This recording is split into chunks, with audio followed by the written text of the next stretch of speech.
पण बंधू भगिनींनो, आज खऱ्या अर्थानं काय अवस्था आहे, कोणीही येतं आणि आमच्या या बहिणीचा अपमान करून त्या ठिकाणी जातं. कुठले शब्द यांचे आहेत, कशा प्रकारची यांची नीती आहे, कशा प्रकारची यांची नियत आहे. अरे महिलांच्या संदर्भात बोलतात. काल परवा आमचे पवार साहेब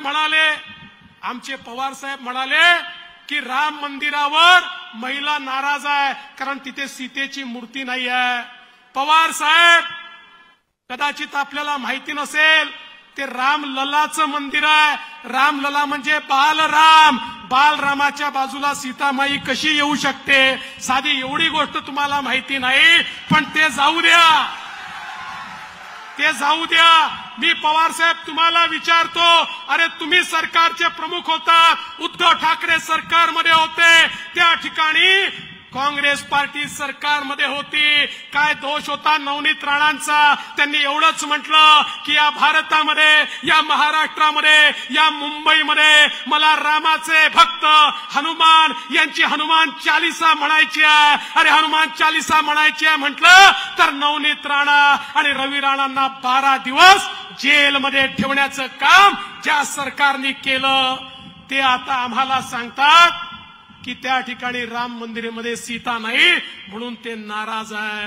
बंधू भगिनींनो, हे बेगडी लोक आहेत. हे असे लोक आहेत की ज्यांना खोटं बोल पण रेटून बोल. आज तर कहर झाला. कसं असतं, खरं बोलायला विचार करावा लागत नाही, खोटं बोलायला विचार करावा लागतो. आणि एकदा खोटं बोललं की मग वारंवार खोटं बोलावं लागतं आणि मग कुठेतरी पोल उघडते. आज उद्धव ठाकरेंची पोल उघडली. मला असं वाटतं आमचे जुने मित्र उद्धव ठाकरेजी हे थोडे भ्रमिष्ट झाले आहेत. आज ते असं म्हणाले की देवेंद्र फडणवीसांनी मला सांगितलं होतं की आदित्य ठाकरेला मी मुख्यमंत्री करेन आणि मी दिल्लीमध्ये जाईन. त्यांना वेळ लागला असेल, मला तर लागलेलं नाही ना, मला तर लागलेलं. पण माझा सवाल आहे, कालपर्यंत यांना भ्रम होत होता की अमितभाई शहांनी त्यांना कुठल्या तरी खोलीमध्ये नेऊन त्या ठिकाणी सांगितलं की तुम्हाला मुख्यमंत्री करतो. हा कालपर्यंतचा भ्रम होता. आता आज त्यांचा भ्रम बदलला. आज ते म्हणतात देवेंद्रांनी सांगितलं होतं आदित्यला मुख्यमंत्री करतो. उद्धवजी पहिले हे ठरवा, अमितभाईंनी सांगितलं की देवेंद्रांनी सांगितलं? अमितभाईंनी सांगितलं तुम्हाला मुख्यमंत्री करतो की देवेंद्रांनी सांगितलं आदित्यला मुख्यमंत्री करतो? बंधू भगिनींनो, हे भ्रमिष्ट झालेले आहेत. आता यांना खुर्ची गेल्यानंतर काही समजत नाहीये आणि त्यामुळे एक खोटं लपवायला दुसरं खोटं बोलतात.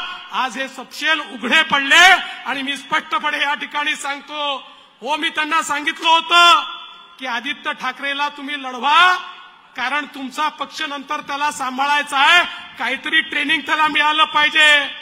पण त्या ठिकाणी मुख्यमंत्री तर सोडा, मंत्री बनवण्याचा देखील विचार नव्हता. आणि त्यांनी जर त्याला मंत्री बनवलं नसतं तर त्यांच्या पक्षाची अशी हालत झाली नसती. पण यातनं एक गोष्ट निश्चित झाली, एक तर मी मुख्यमंत्री, नाही तर माझा मुलगा मुख्यमंत्री. म्हणजे केवळ या ठिकाणी आपल्या परिवाराचाच विचार. आणि म्हणूनच ते कोणासोबत गेले? काँग्रेस सोबत आणि राष्ट्रवादी काँग्रेस सोबत. कारण काँग्रेसमध्ये सोनियाजींना राहुलजींचाच विचार, राष्ट्रवादीमध्ये पवार साहेबांना त्या ठिकाणी सुप्रियाताईचाच विचार आणि या ठिकाणी उद्धवजींना आदित्यचाच विचार. तुमचा विचार करणारं कोणी नाही. पण नरेंद्र मोदी असा व्यक्ती आहे, ना आगा आहे ना पीछा आहे, ना परिवार आहे ना घर आहे. 24 तास तुमचा विचार करतात, 24 तास.